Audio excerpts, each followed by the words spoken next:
লাল ফিজে হবে টেস্ট, বাংলাদেশের জন্য এ কেমন ফাঁদ বানাচ্ছে ভারত। স্পিনার দিয়ে প্রতিপক্ষকে বধ করার পরিকল্পনা ভারতের জন্য নতুন কিছু না। গেল এক যুগ ধরে নিজেদের মাঠে টেস্ট সিরিজ হারে না ভারত। শেষবার ভারতকে তাদের মাঠে টেস্ট হারিয়েছিল অ্যালেস্টার কুকের ইংল্যান্ড। 2012 সালে সেই সিরিজ ভারত হেরে গিয়েছিল 2-1 ব্যবধানে। এরপর থেকে বিশ্বের সব প্রতিপক্ষকে নিজেদের মাঠে লজ্জাজনক হার উপহার দিয়েছিল ভারত। টিম ইন্ডিয়ার এমন সাফল্যের পিছনে অবশ্যই পিচের মরণ ফাঁদ একটা বড় কারণ। সময়ের দুই সেরা অফ স্পিনার রবীন্দ্র জাদেজা এবং রবিচন্দ্র অশ্বিনকে পুঁজি করে স্পিন সহায়ক উইকেট করেছে ভারত, যার ফলাফল হাতে নাতে পেয়েছে তারা। তবে আসন্ন সিরিজে একতরফা সেই সুবিধা নিতে পারছেন না রোহিত শর্মার দল, কারণ পরের সিরিজ ভারতের প্রতিপক্ষ ভারত, যে দলও আছে বিশ্বমানের স্পিনার।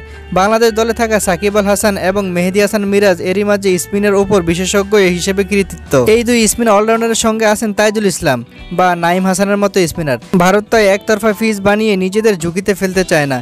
এমন ক্ষেত্রে চেন্নাইয়ের লাল মাটির পিচেই হবে বাংলাদেশের প্রথম টেস্ট। তবে লাল মাটির এই পিচ সময়ের সঙ্গে সঙ্গে স্পিন সহায়ক হতে শুরু করবে। তবে যেহেতু পিচ তাড়াতাড়ি ভেঙে যায়, তাই স্পিনাররা বাউন্সের সাথে অস্বাভাবিক টার্নও পেতে পারে, যা টাইগার ব্যাটারদের জন্য রীতিমতো দুঃস্বপ্ন। সাধারণত বাংলাদেশে যে উইকেট প্রস্তুত করা হয় সেটা কালো মাটি দিয়ে তৈরি। এই উইকেটে স্লো লো হয়ে থাকে, যার সুবিধা নিয়ে মিরপুরে এর আগে অস্ট্রেলিয়া কিংবা ইংল্যান্ডের মতো দলকে টেস্ট হারিয়েছে বাংলাদেশ। চেন্নাইয়ে লাল মাটির উইকেটের স্পিনাররা সুবিধা পাবে, তবে সেক্ষেত্রে বাংলাদেশের জন্য চ্যালেঞ্জ হবে পিচের বাউন্স।